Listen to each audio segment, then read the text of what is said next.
할렐루야. 반갑고 보고 싶었습니다.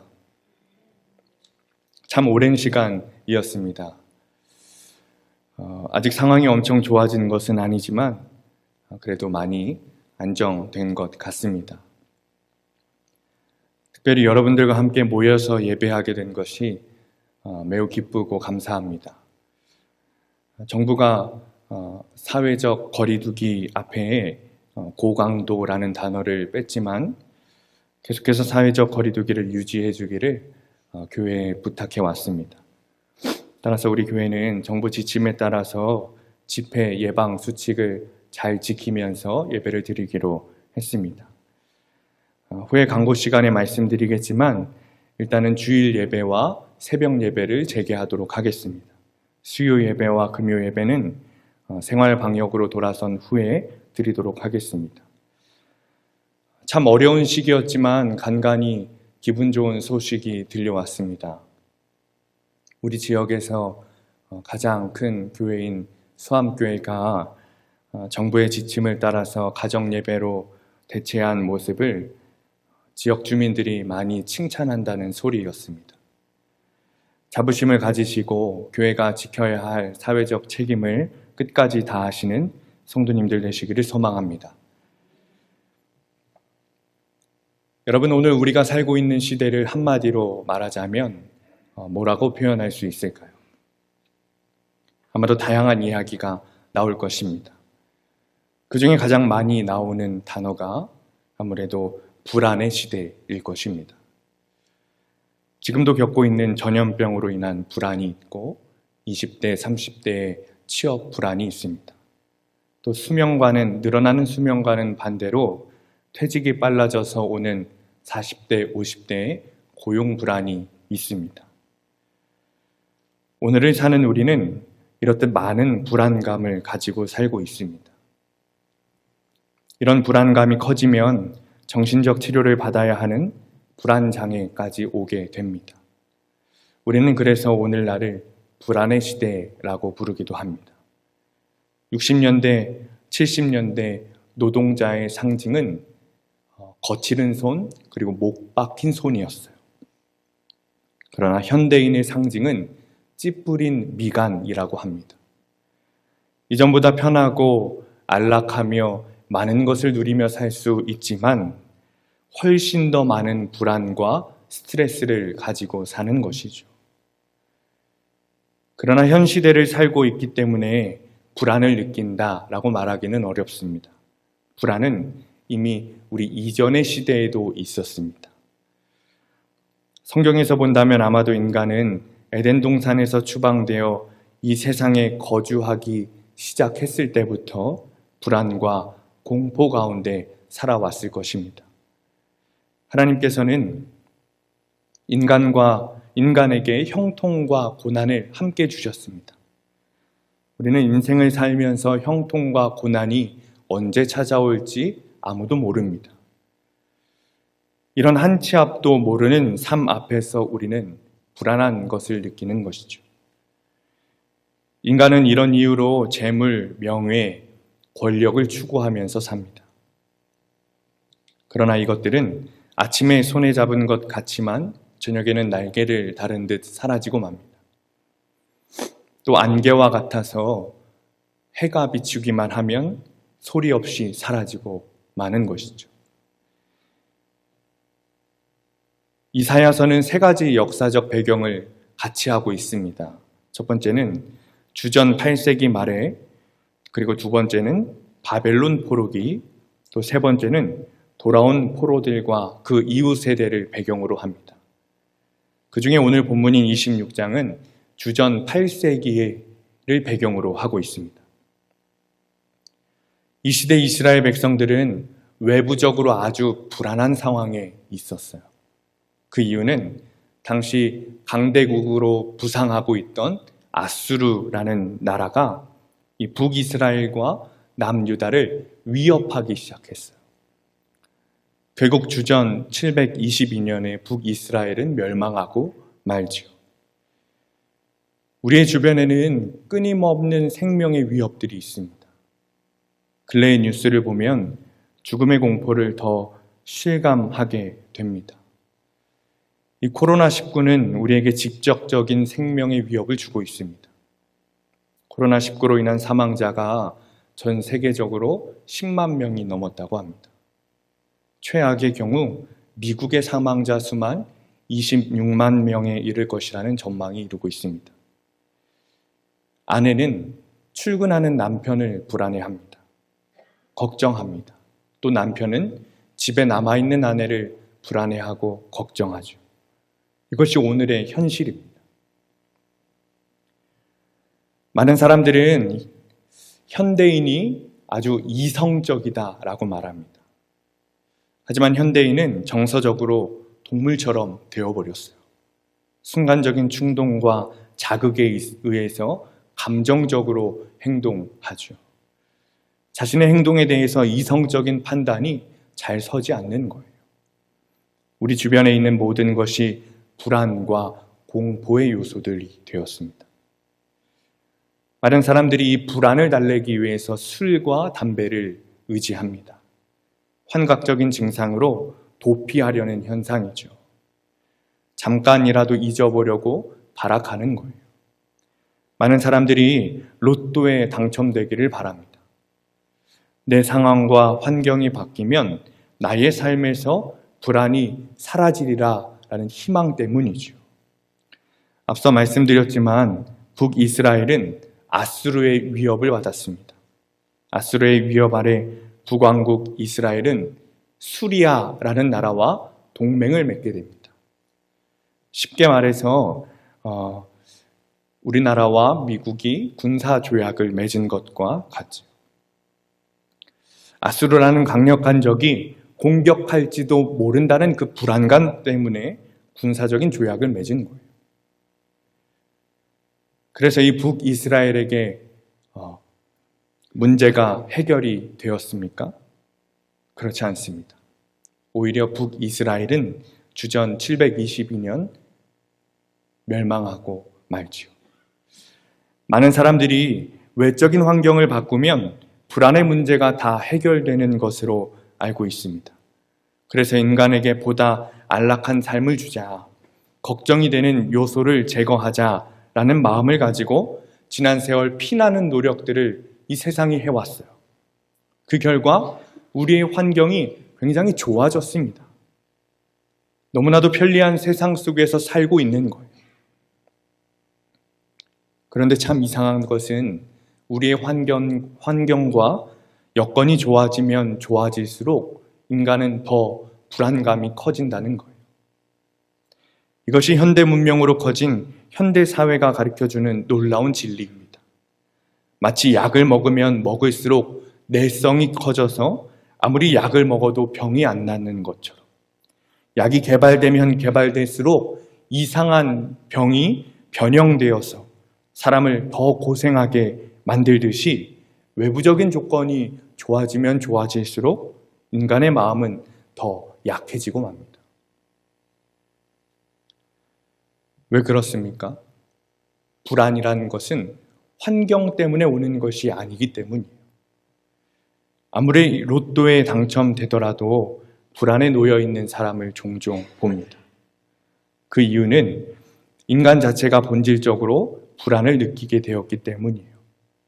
아까도 말씀드렸지만 아담이 범죄한 그때부터 사람의 마음에는 불안과 공포가 들어왔습니다. 인간의 죄 때문이죠. 그렇다면 어떻게 그것을 해결할 수 있습니까? 더 이상 불안해하지 않고 평안을 얻을 수 있습니까? 오늘 성경에서는 이렇게 말하고 있습니다. 첫 번째, 주님 안에 거해야 합니다. 1절과 2절 말씀입니다. 제가 읽습니다. 그날의 유다 땅에서 이 노래를 부르리라. 우리에게 견고한 성읍이 있으며 여호와께서 구원을 성벽과 외벽으로 삼으시리로다.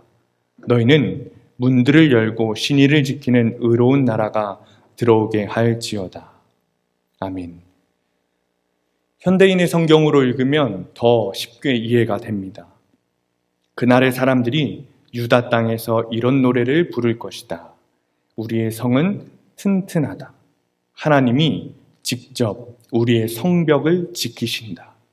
너희는 성문을 열고 여호와를 사랑하는 자를 누구든지 들어오게 해라.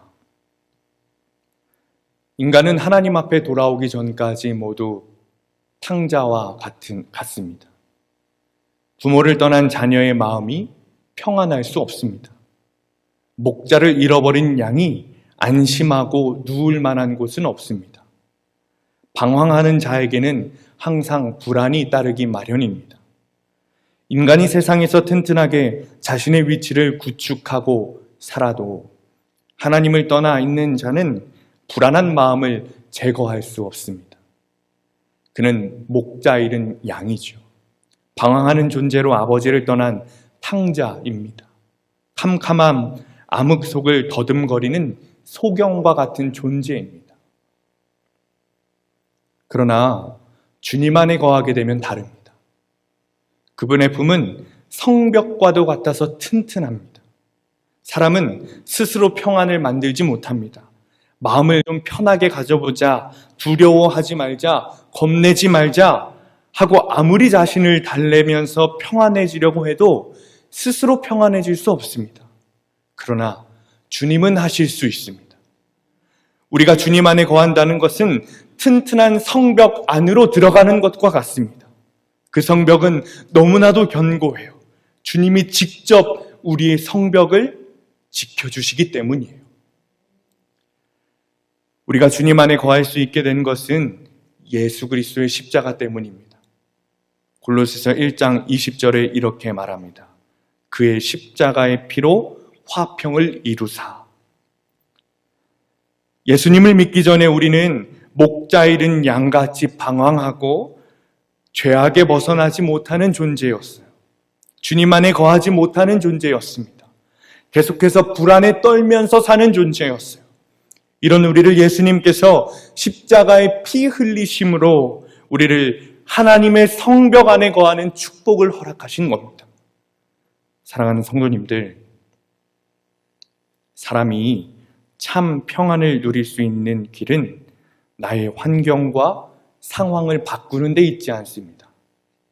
오로지 주님 안에 거해야 합니다. 이것은 인간의 본질적인 문제예요. 부모를 떠난 자식이 마음의 평안을 얻으려면 부모로 돌아가야 하는 거예요. 피조물인 인간이 진정한 평안을 얻으려면 창조주이신 주님께 돌아가서 화해하고 주님 안에 거해야 하는 겁니다. 세상 사람들은 왜 자기에게 불안과 공포가 오는지 알지 못합니다. 그러나 예수님을 믿는 사람들은 죄 때문에 하나님과의 관계가 바로 서 있지 않기 때문에 오는 것을 우리는 분명히 알고 있습니다. 예수님을 믿으면 누구나 그리스도의 십자가 피로 죄인이었던 신분이 의인으로 바뀝니다. 그리고 하나님과 원수였던 관계가 아버지와 아들의 관계로 바뀌게 됨을 믿으시기 바랍니다.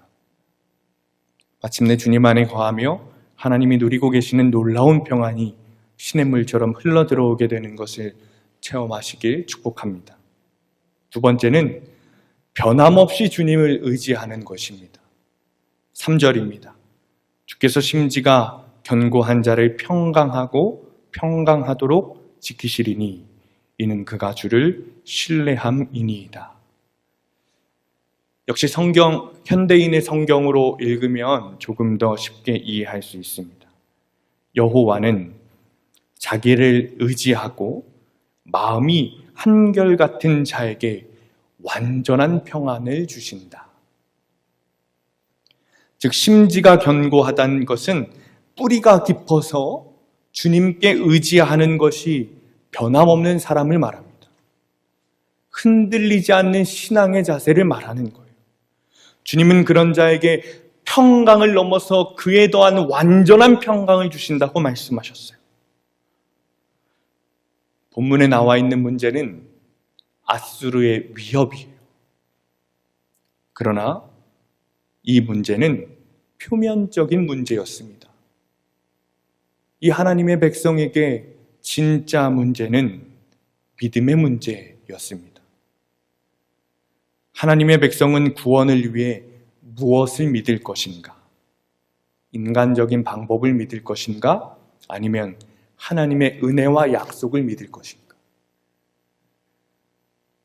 즉, 주님은 마치 항구에 정박해 있는 배가 폭풍 후에도 흔들리지 않듯이 어떠한 불안 속에서도 마음의 틀이 부서지거나 흔들리지 않고 한결같이 주님을 의지하기를 원하십니다.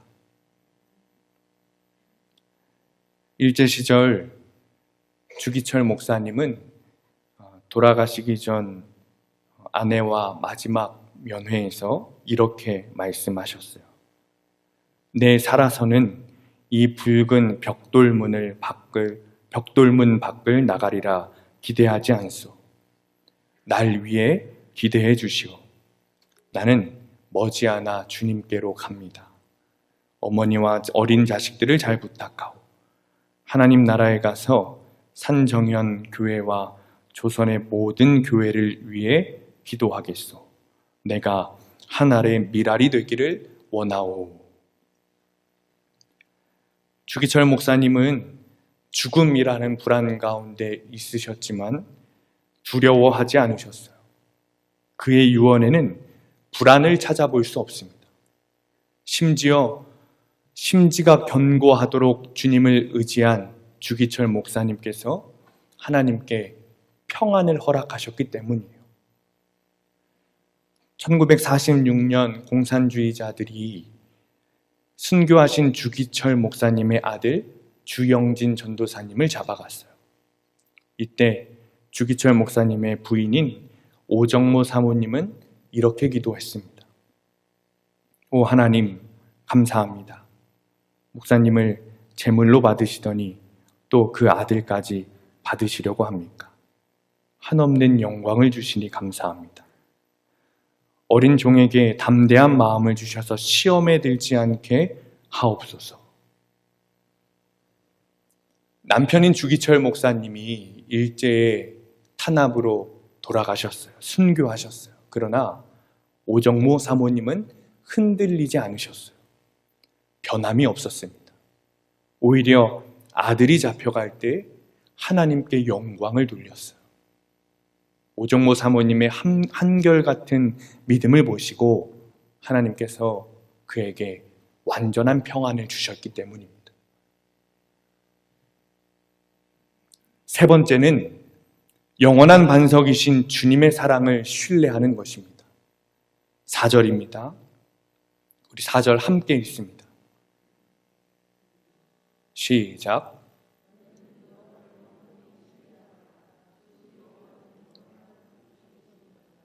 아멘. 옛날 사람들은 이 세상에서 전혀 변화가 없고 가장 든든한 것은 아주 큼직한 바위라고 생각했던 것 같아요. 모든 것이 변화무쌍하고 인간의 마음마저 수시로 변하지만 바위만큼은 전혀 요동 없고 가장 믿음직스러워 보였던 거죠.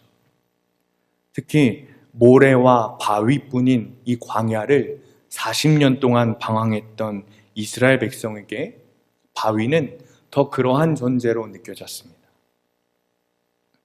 그래서 그들은 하나님은 저런 바위와 같이 변함없으시고 의지할 만한 분이시구나 이렇게 생각했습니다. 영원 불변의 존재, 성실하신 분, 알파와 오메가이신 하나님을 확고한 신앙으로 신뢰하는 자가 마음의 평안을 얻는다고 했습니다. 성도라고 하면서 주님을 신뢰하지 못해서 하나님의 평안이 무엇인지 모르는 사람들이 많이 있습니다. 이것은 성도의 비극 가운데 가장 큰 것이죠. 아무리 따뜻한 집이라고 할지라도 잠을 이루지 못하는 사람의 비극과 다를 바 없습니다. 불안과 공포를 안고 있는 사람들은 하나님을 단지 어려운 문제의 해결자나 자신의 고통을 뿌리째 뽑아주시는 전능하신 분으로 생각하는 경향이 있습니다. 물론 이것은 잘못된 것은 아닙니다. 그러나 이런 식으로만 하나님을 생각하고 신뢰한다면 그가 요구를 들어주실 때는 전능하신 하나님이 되고 안 들어주시면 무능하신 하나님이 되어버리고 맙니다. 이렇게 하나님이 전능하시다는 면에만 모든 기대를 걸면 나중에 실망하게 됩니다.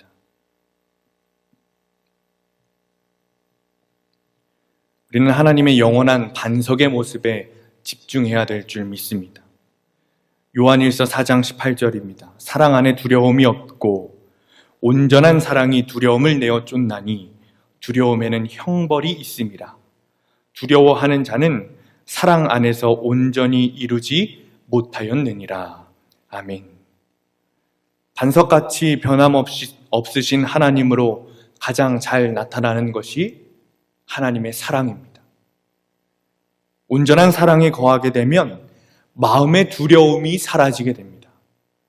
우리의 인생에는 많은 불안과 공포가 있습니다.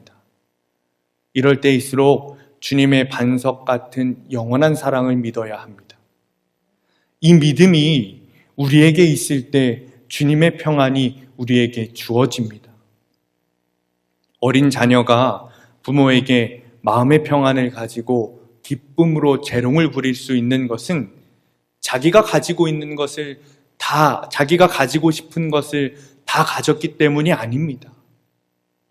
가난한 집에 사는 어린이나 고급 아파트에 사는 어린이나 꼭 같은 것이 하나 있습니다. 그것은 사랑하는 부모 곁에만 있으면 전혀 불안한 빛이 없고 평안해한다는 거예요.